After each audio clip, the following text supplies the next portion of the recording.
Bonjour et bienvenue encore sur ma channel, mon YouTube channel. Je suis Dolly et aujourd'hui nous allons partager sur la couronne incorruptible. La couronne, c'est le métal précieux orné qu'on pose sur la tête d'une personne en signe de dignité, d'autorité, de royauté. Et incorruptible, c'est l'effet de ne pas agir contre son devoir.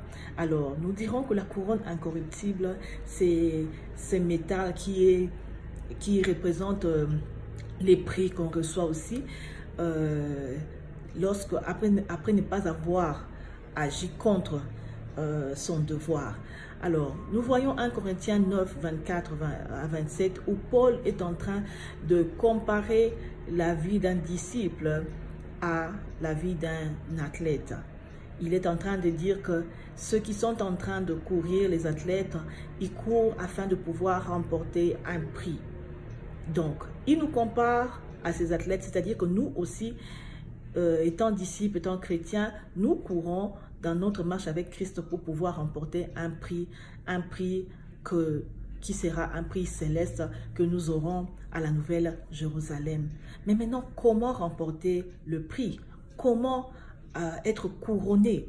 Comment porter cette couronne ornée et précieuse comme récompense? 1 Corinthiens toujours est en train de nous dire que tous ceux qui combattent, ils s'imposent toute espèce d'abstinence, de discipline.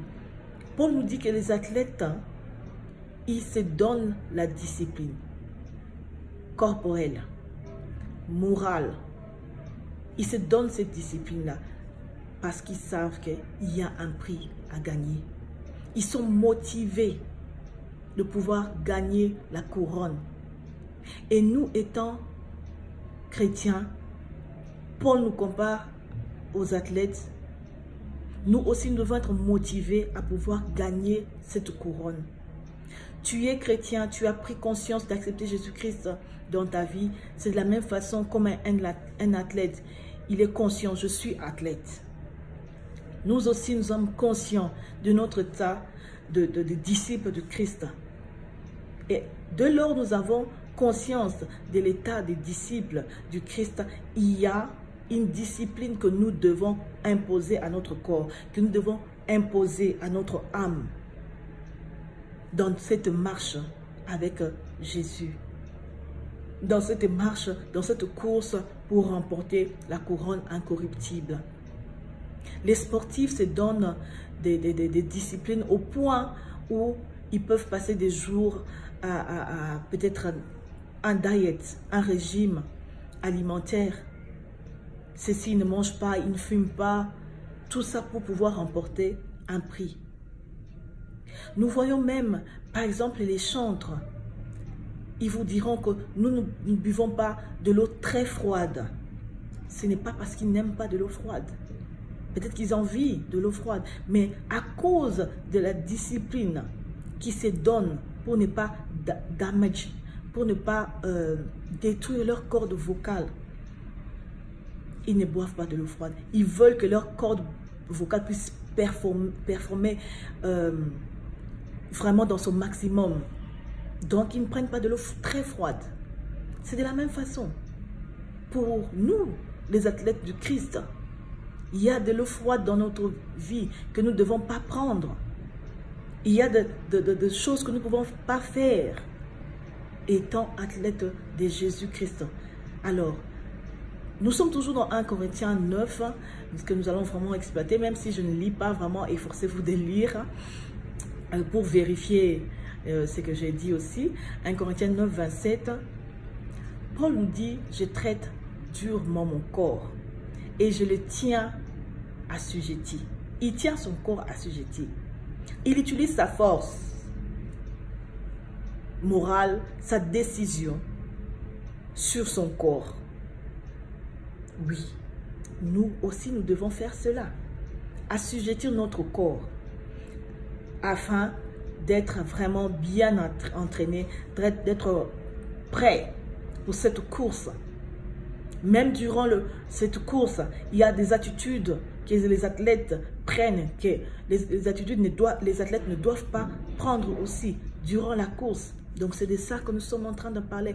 Nous sommes obligés de nous imposer une certaine discipline dans notre marche des disciples avec Christ afin d'être couronnés. Les athlètes sont soumis à des tests, des sang, de tests de check-up des hormones pour voir si les hormones sont de trop, sont insuffisants. Ces tests sont très importants pour eux. Ce check-up est très important. Nous aussi, nous devons faire la même chose comme eux, puisque nous sommes des athlètes du Christ. Après avoir accepté Jésus-Christ dans nos vies, après que Jésus-Christ ait rétabli notre relation avec le Père, nous devons être disciplinés. Discipliner nos corps. La Bible nous dit, la chair est faible, l'esprit est bien disposé. Donc cette chair qui est faible peut nous amener à du n'importe quoi si nous ne prenons pas la domination sur cela, si nous ne l'assujettissons pas, si nous ne le disciplinons pas. Donc il faudra que nous-mêmes nous soyons aussi soumis à des check-up. À part d'assujettir le corps, il faut passer par des check-up. Quels sont les check-up pour un chrétien? C'est disons, le tas des fruits de l'esprit en toi. C'est ça les check-up, c'est ça, doser les hormones dans ta vie chrétienne. Est-ce que tu penses qu'il y a assez de bonté dans ton cœur? Est-ce que tu penses qu'il y a assez d'humilité dans ta vie? Est-ce que tu penses qu'il y a assez de compassion pour les autres? C'est ça, les check-up hormonaux dans la vie, dans la marche, dans notre course des disciples. Il est important que nous puissions les faire de temps à autre. As-tu la compassion? As-tu l'amour? Est-ce que tu marches sous les principes de fruits de l'Esprit Saint? Est-ce que tu marches sous ça, sous l'amour? Est-ce que nous voyons la patience en toi? As-tu assez de patience? Si tu n'en as pas assez, exerce-toi. Avoir assez de patience. Réfléchis. Je m'irrite facilement. Comment est-ce que je peux éviter de m'irriter facilement pour développer la patience? Tu vois, c'est ça les tests hormonaux qu'un tout chrétien, tout disciple doit faire soi-même dans sa vie. Pourquoi devons-nous faire les check-up? Pourquoi devons-nous assujettir notre corps? Paul nous dit dans 1 Corinthiens 10, verset 12, il dit: ainsi donc, que celui qui croit être debout veille, prenne garde de ne pas tomber. C'est la raison pour laquelle nous devons faire des check-up. C'est la raison pour laquelle nous devons assujettir notre corps. Tu fais les check-up pour savoir où est-ce que j'en suis. Est-ce que je suis en train déjà de devenir dans une position oblique où je suis encore droit devant l'Éternel? Dois-je me redresser? C'est ça le check-up. Les check-up, c'est important. Lorsque nous acceptons Jésus-Christ, les choses ne vont pas aller comme sur des roulettes. Non, il faut la participation de l'homme.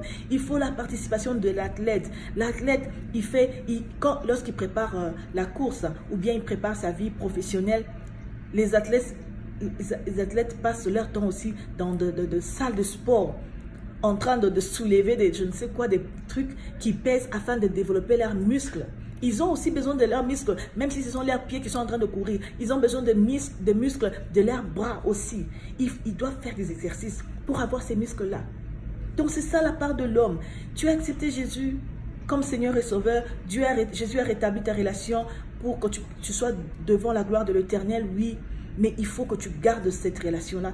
Il faut que tu optes pour la couronne incorruptible dans le royaume des cieux. Alors, voilà ce que je voulais partager avec vous. En résumé, lorsque nous acceptons Jésus-Christ, nous devenons conscients de notre tas d'athlètes. Tu es conscient que tu es athlète du Christ. Maintenant tu dois courir. Et pour courir, pour gagner la couronne, il te faut une discipline. Il te faut des attitudes. Et ces attitudes-là ne viendront pas par soi-même, de soi-même, mais ça viendra si tu décides d'assujettir ton corps. Si tu décides de discipliner ton corps, il y a plusieurs façons de discipliner notre corps. Lorsque tu te retrouves, par exemple, dans un milieu, tu trouves que c'est un milieu de tentation pour toi, sors de là. C'est quelque chose que tu aimes, par exemple. Sors de là, c'est assujettir aussi ton corps. Lorsque, par exemple, tu te retrouves dans un milieu ou bien dans une relation qui devient une pierre d'achoppement pour toi, retire-toi. C'est une façon aussi d'assujettir ton corps parce que tu ne vas peut-être pas supporter l'ambiance qui règne toujours dans ces lieux-là. Tu peux t'emporter, tu peux faire du n'importe quoi. Ça fait aussi partie de la discipline. Il n'y a pas que le jeûne, parce que le jeûne aussi c'est partie de la discipline. Pour un chrétien, dans notre marche, vraiment j'aimerais tout simplement qu'on soit conscient de notre état d'athlète et des conditions de la course pour pouvoir gagner la couronne. Que Dieu bénisse encore nos vies, le Saint-Esprit en nous. Et si vous avez aimé la vidéo, je vous prierai de vous abonner. Cliquez sur la cloche pour être notifié des vidéos prochaines et que la gloire du Seigneur soit toujours devant nous au nom de Jésus. Ok, on se voit à la prochaine vidéo. Bye.